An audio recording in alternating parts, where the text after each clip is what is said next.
7 से 35 में भाग जाएगा कितनी बार? 5 बार। ये माइनस है बीच में तो घट जाएगा, तो 10, ये 15 में से 5 जाएगा, कितना बचेगा? 10। ठीक है, अब ये 10 है और इधर से भागा 2 हो रहा है, 10 में 2 से भाग कर देंगे, कितनी बार जाएगा? 5 बार। अब यहाँ पर देखिए माइनस है तो ये माइनस से हो जाएगा 5, और यहाँ ये कट जाएगा, कितनी बार जाएगा? 8 से 16 को काटेंगे तो 2 बार। अब ये 2 माइनस यहाँ और ये 5, तो -5 हो जाएगा, 2 में से कितना बचेगा इसका बचेगा -3। अब आपको देखना है ये माइनस है और यहाँ पर माइनस है, तो दोनों मिलकर के प्लस हो जाएगा, और ये सामने जो 20 दिया है तो कितना हो जाएगा? ये 23 हो जाएगा।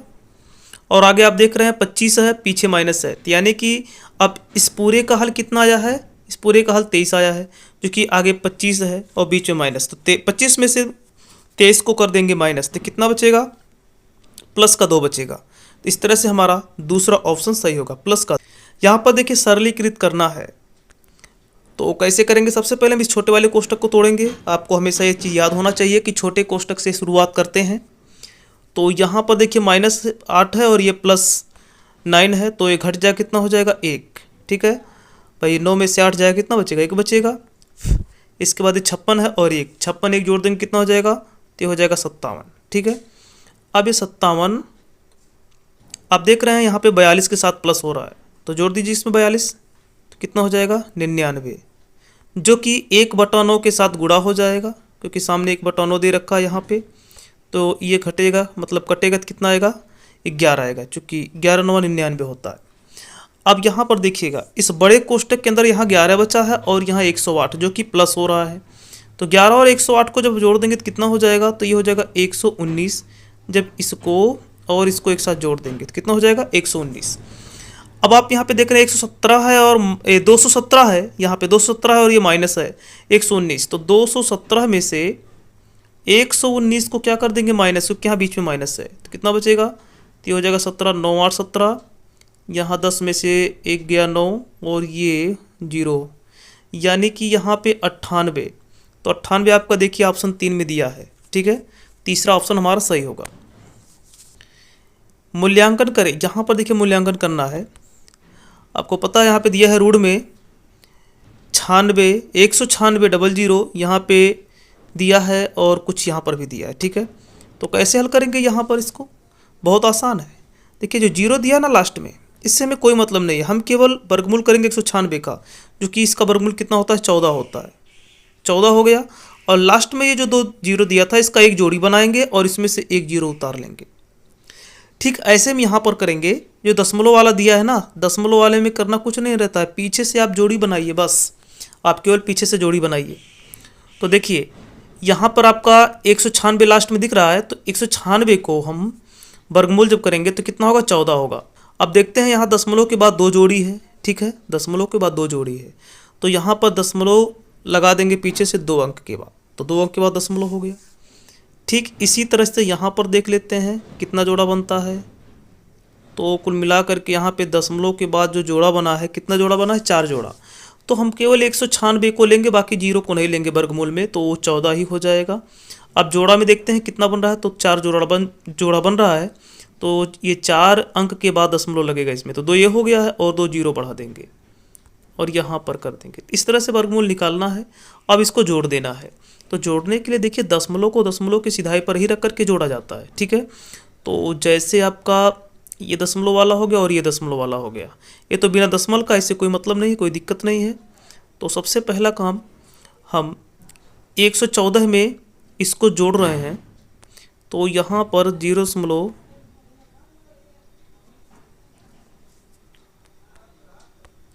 तो चलिए हम ये वाला दशमलव वाला संख्या यहाँ पे सबसे ऊपर लिख लेते हैं और इसके नीचे हम लिखेंगे 0.14।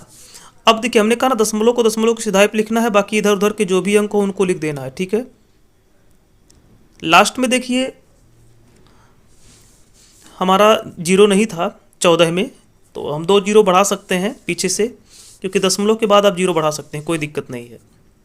तो इसका देखिए जोड़ेंगे 4 हो जाएगा, इसका जोड़ेंगे 1 होगा, इसका जोड़ेंगे 4 होगा, फिर इसका जोड़ेंगे 1 होगा, इसका तो 0, तो आएगा 0.1414। तो 0.1414 कहाँ पे दे रखा है?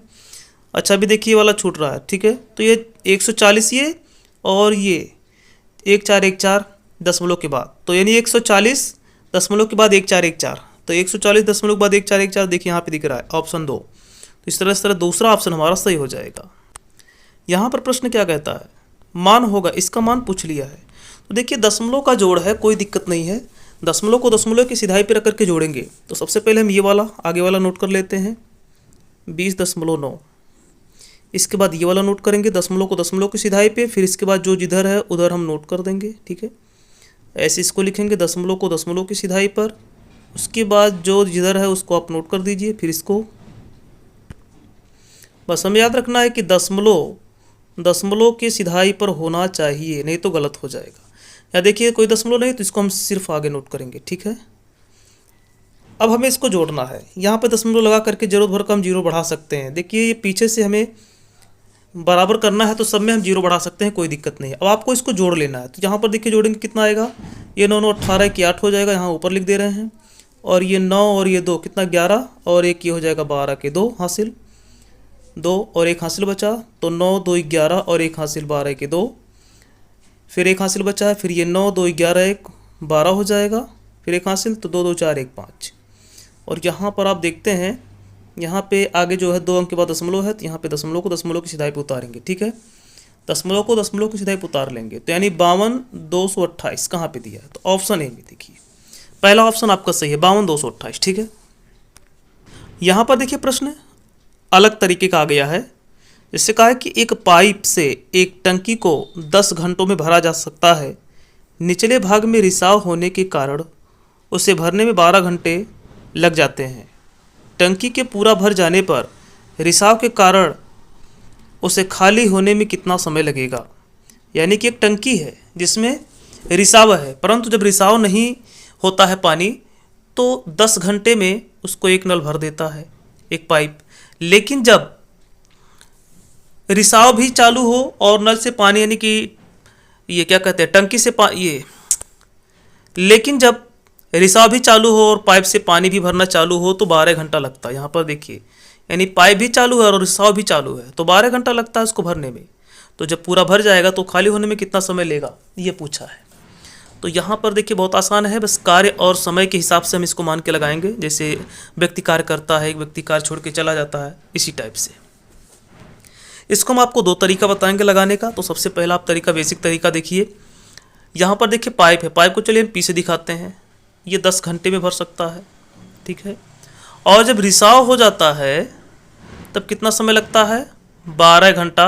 लेकिन उस समय पाइप भी काम करता है और रिसाव।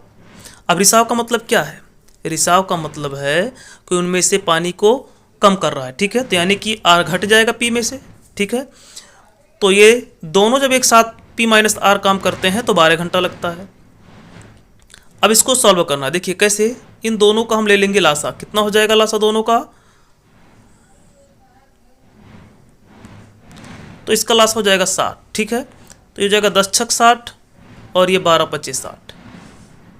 यहाँ पे 5 लिखेंगे, 10 से भाग करेंगे 6 में 60 में तो 6 बार जाएगा, 12 से भाग करेंगे 60 में तो 5 बार जाएगा।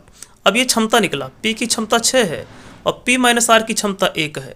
अब देखिए भाई पी की क्षमता 6 था जब कोई रिसाव नहीं था, लेकिन जब उसमें से आर रिसाव करने लगा तो क्षमता पी माइनस आर यानी कि पी की क्षमता घट गई, कितना हो गया 5 हो गया। अब देखिए चूंकि अब 6 से 5 कैसे हुआ, जब आर का वैल्यू हम 1 लेंगे तभी तो 6 से 5 हो जाएगा। यानी आर का जो क्षमता हो कितना है 1, तो हम इस 1 से यहाँ पे 60 में भाग कर देंगे तो कितना आएगा 60, अर्थात 60 घंटा में खाली होगा। तो 60 घंटा देखिए ऑप्शन ए में दिया है, सबसे पहला ऑप्शन 60 घंटा, ठीक है। अब यहाँ पे दूसरा तरीका क्या है, तो दूसरा तरीका बहुत ही आसान है। ये जो दिया गया है ना, इन दोनों को हम यहाँ पे करा लेते हैं गुणा और बटे में दोनों का अंतर कर देते हैं, बस इतना ही। ये हमारा एक सूत्र ट्रिक है, ठीक है। जो भी दिया हो दोनों का गुणा करा दीजिए और नीचे में घटा दीजिए। तो देखिए 12 में से 10 का कितना बचेगा 2, 2 से 10 को काटिए 5 और 12 5 गुणा कराइएगा तो कितना होगा 60, ऑप्शन ए सही होगा। यहाँ पर सेम ऐसे ही प्रश्न है, अभ्यास के लिए एक और प्रश्न ले लिए हैं। यहाँ पर कहा है कि एक पाइप से टंकी को 8 घंटों में भरा जा सकता है, निचले भाग से रिसाव होने के कारण 12 घंटा लगते हैं। टंकी के पूरा भर जाने पर रिसाव के कारण खाली होने में कितना समय लगेगा। सेम सवाल है। तो जैसे हम मान लेते हैं पाइप है, 8 घंटे में भरता है और ये रिसाव इसमें से हो रहा है तो समय लेता है 12 घंटा। लासा कितना होगा तो 48, 8 6 48, 12 चौक 48। अब यहाँ पर देखिए P की क्षमता 6 है क्योंकि P माइनस आर की क्षमता 4 है, अर्थात R की क्षमता कितना हो जाएगा 2। चूँकि P माइनस आर यहाँ पे घट रहा है तो 6 में से कितना घटे कि 4 होगा, तो R का मान 2 आएगा। तो R की क्षमता जब 2 है तो 2 से हम 48 में करेंगे भाग, तो कितना आएगा 12 नहीं आएगा, कितना आएगा 24, 24 दूना 48। 24 कहाँ दिया देखिए ऑप्शन बी में दिया है। दूसरे ट्रिक से लगाते हैं हम, दोनों को गुणा कराइए, 8 गुणे 12, फिर नीचे घटा दीजिए, तो 12 में से 8 गया कितना बचेगा तो 4, 4 से काटिए 12 को, 4 3 12, 8 3 का गुणा कितना होगा 8 3 24, ऑप्शन बी सही होगा। देखिए 7वां क्वेश्चन क्या है, ए और बी एक कार्य को 10 दिनों में पूरा कर सकते हैं, बी और सी उसी कार्य को 12 दिन में, जबकि सी और ए उसी कार्य को 20 दिन में पूरा कर सकते हैं। इस काम को अकेले पूरा करने में सी कितने दिनों का समय लगेगा, यानी सी को कितने दिन का समय लगेगा। यहाँ पर देखिए सबसे पहले हम यहाँ पे नोट कर लेते हैं ए प्लस बी, मतलब ये दोनों मिलकर के कितना दिन में काम करते हैं 10 दिन में, ठीक है। फिर बी और सी मिलकर के कितना दिन में काम करते हैं 12 दिन में। उसके बाद में कहा है कि सी और ए ये मिलकर कितना दिन में कार्य करते हैं 20 दिन में, लेकिन कहा है कि लास्ट में अकेले ए कितना दिन में करता है। कोई दिक्कत नहीं है, यहाँ से हम क्या करेंगे इन तीनों का लासा ले लेते हैं, तो लासा हो जाएगा 60, तो 10 से भाग करेंगे 6 बार जाएगा, 12 से भाग करेंगे 5 बार और 20 से भाग करेंगे तो 3 बार। सी का हमें क्षमता निकालना है और सी का यानी कि समय पूछा है लास्ट में, तो क्षमता निकालेंगे समय आ जाएगा। अब देखिए यहाँ पर क्या करना रहता है, सबको जोड़ देना रहता है। जब भी आपको ए प्लस बी, बी प्लस सी, सी प्लस ए दिया हो और किसी एक का मान पूछे तो सबको पहले एक साथ जोड़िए। देखिए ए प्लस बी का 6 हो गया, बी प्लस सी का 5 हो गया और सी प्लस ए का 3। तो हम इन सभी समीकरणों को आपस में जोड़ लेंगे। जोड़ने के लिए आप देखिएगा ध्यान से, यहाँ पर ए 2 बार दिख रहा है, बी भी 2 बार दिख रहा है, सी भी 2 बार दिख रहा है, ठीक है। तो यानी कि सबके सब जो जुड़ेंगे ये 2 हो जाएंगे कि डबल हो जाएंगे। तो हो जाएगा, देखिए नीचे हम जोड़ दे रहे हैं, ये हो जाएगा 2a, फिर यहाँ पे जोड़ देंगे 2b, फिर हो जाएगा 2c, ठीक है। और यहाँ पर जोड़ेंगे कितना होगा 6 5 11, 11 3 कितना होगा 14। फिर देखिए सभी में 2 कॉमन है, 2 से यहाँ पे कर देंगे भाग तो आ जाएगा 7। यानी कि a प्लस बी प्लस सी का जो मान आया वो कितना आया 7 आया, पर हमें सी का मान निकालना है। तो यहाँ पर आप देख रहे हैं कि a प्लस बी का जो मान आया था कितना आया था, यहाँ पे 6 आया था, a प्लस बी का मान 6 आया था, तो यहाँ पर a प्लस बी की जगह पे 6 कर देंगे। अब 6 जाकर के इधर माइनस हो जाएगा तो c का मान कितना आएगा 1। जब c का मान 1 आएगा तो 1 को हम 60 से भाग कर देंगे, यानी 60 में 1 से भाग कर देंगे तो कितनी बार जाएगा 60 बार, अर्थात हमें लगेगा 60 घंटा। देखिए तो 60 दिनों का टाइम लगेगा, यहाँ पे घंटा नहीं, यहाँ पे दिन की बात हो रहा है, तो 60 दिन का समय लगेगा। हमें आशा है कि जो भी सवाल बताए गए आपको समझ में आए हैं। वीडियो देखने के लिए धन्यवाद।